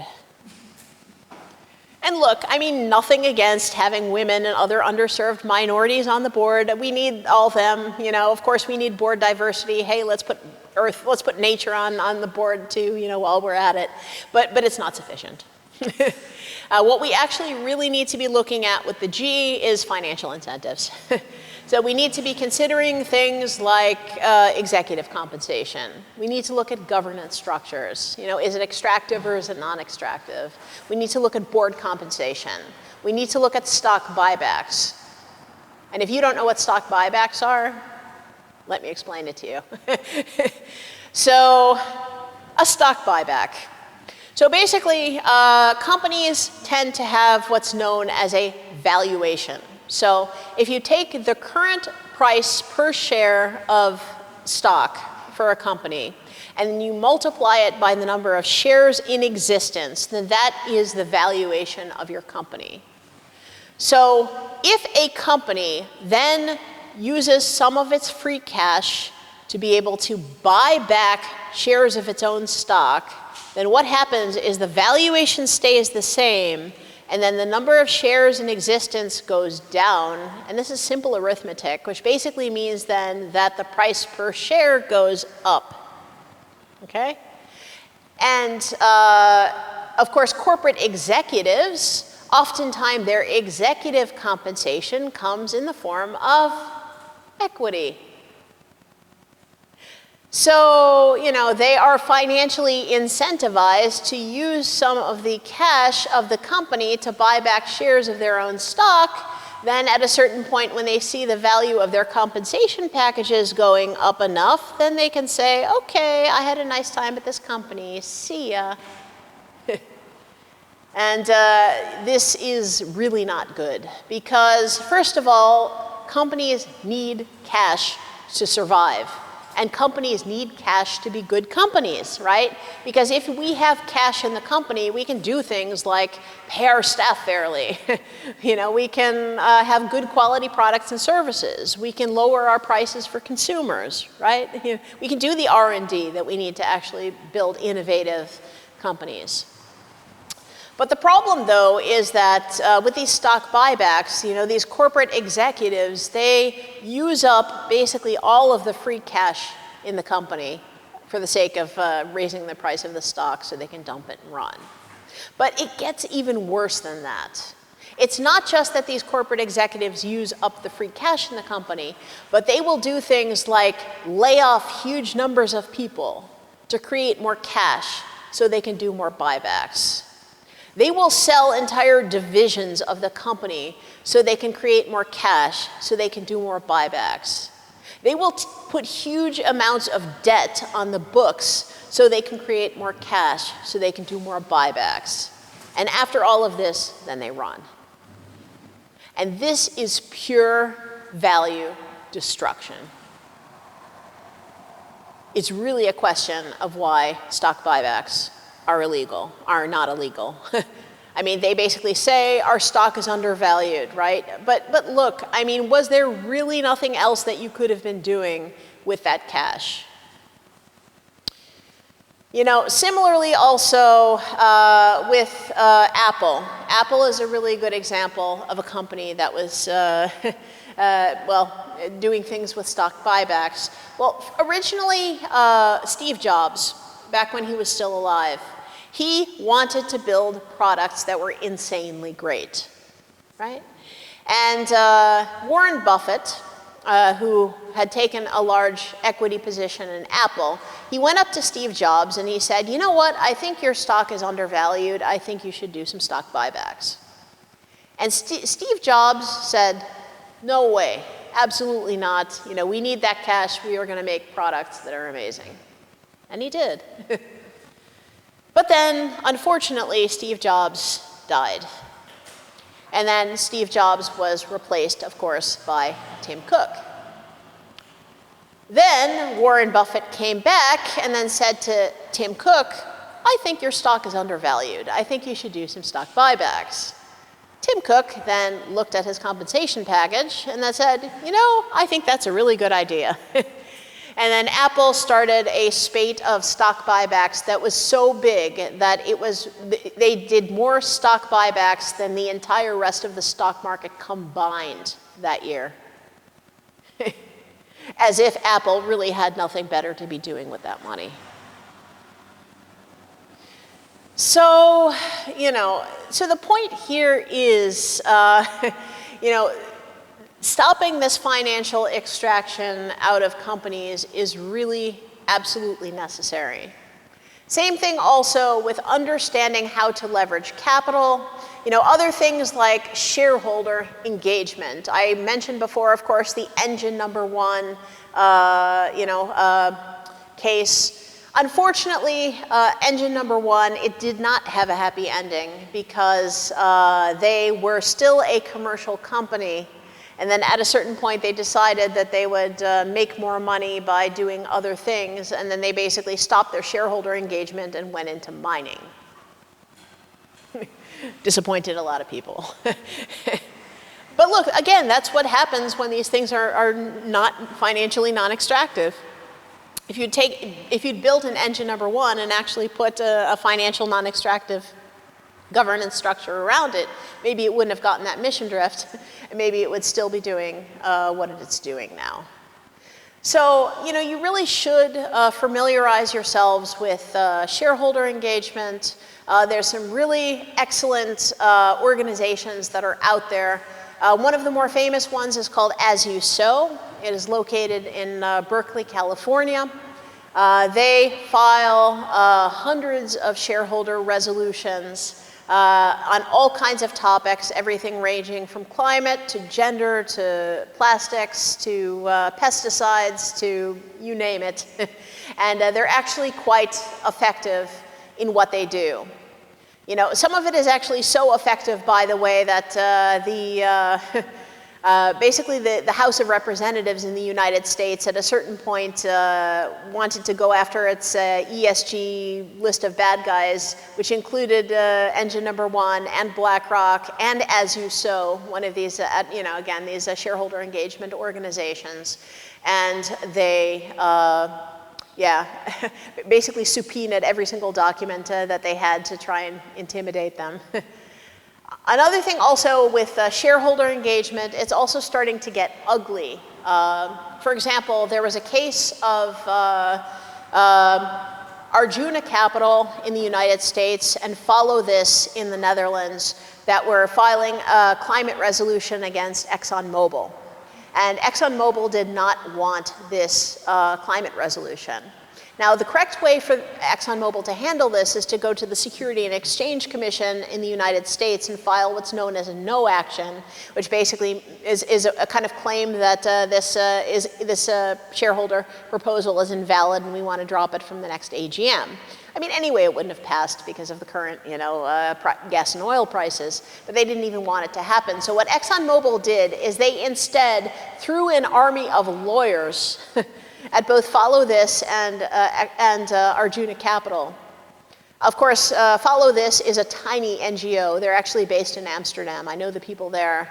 And of course, you know, a tiny NGO doesn't have the financial resources to be able to deal with such a legal threat, you know, from ExxonMobil. In the end, the case against Follow This wound up getting thrown away because they were in the Netherlands, so it was basically the wrong jurisdiction. Arjuna Capital wound up basically withdrawing the resolution, but they also promised to never file a climate resolution ever again. This stuff gets ugly. And the whole reason why it's getting so ugly is because it works. By the way, there's one other group of people that are really active and quite successful with doing climate resolutions. You'd be surprised. It's nuns. Really. For example, the Franciscan Sisters of Perpetual Adoration. They took a whole bunch of their church real estate, sold it, put it into an investment fund, and have been using it for climate and environmental engagement of oil and gas companies ever since. So, anyhow, but the point here is that you need to understand and care about corporate governance. If we truly are activists, it is not enough to just shrug our shoulders and say, business is evil, right? You know, we don't want anything to do with business. And look, I get it, right? I used to be an anti-capitalist myself, you know, being a hacker. But at a certain point, I really grew to understand that, you know, business and finance are the most powerful tools that are out there. And we can choose to not leverage it, but if we choose to not leverage it, we cannot count on those on the other side not leveraging it. And that's going to put us at such a disadvantage that we're going to lose. And we can see it. We can see it, that what we've been doing isn't effective and what we've been doing isn't working. The only way really to be able to change the system is to understand the system, to understand how it works, to look at it with a hacker mindset. You know, because with the economic system, you know, everybody complains about the system, but then when you ask people what is the system, most people can't tell you, right? But what does a good hacker do? A good hacker takes the system and then they disassemble it, and then they look at all the parts, and then they put the whole thing together again, probably wrong. And after that, then they ask themselves the question, well, where do we wedge the ice pick to get that system to behave in a way that it was never intended? And that's what you need to do. If you really want to change the system, it's not enough to just shrug your shoulders and say, we don't understand it and we don't care. You need to actually learn and understand deeply how corporate governance and finance work, and the devil is in the details. You need to understand the details. Because right now, the only people who understand the details are generally the people who are exploiting that system. And we cannot let that kind of knowledge, you know, inequality continue to persist. So if you really want to be activists, if you really want to be that change in the world that you want to see, then I highly suggest that you get yourselves involved in shareholder engagement. You get yourselves involved with building brand new companies. You get yourselves involved with even starting financial institutions. Somebody had to start Triodos Bank. And understand this stuff is not impossible. We all can do it, but it's just a matter of standing up, taking the responsibility, saying, if nobody else is going to do it, then I'm going to do it, and I'm able to. Anyway, thank you.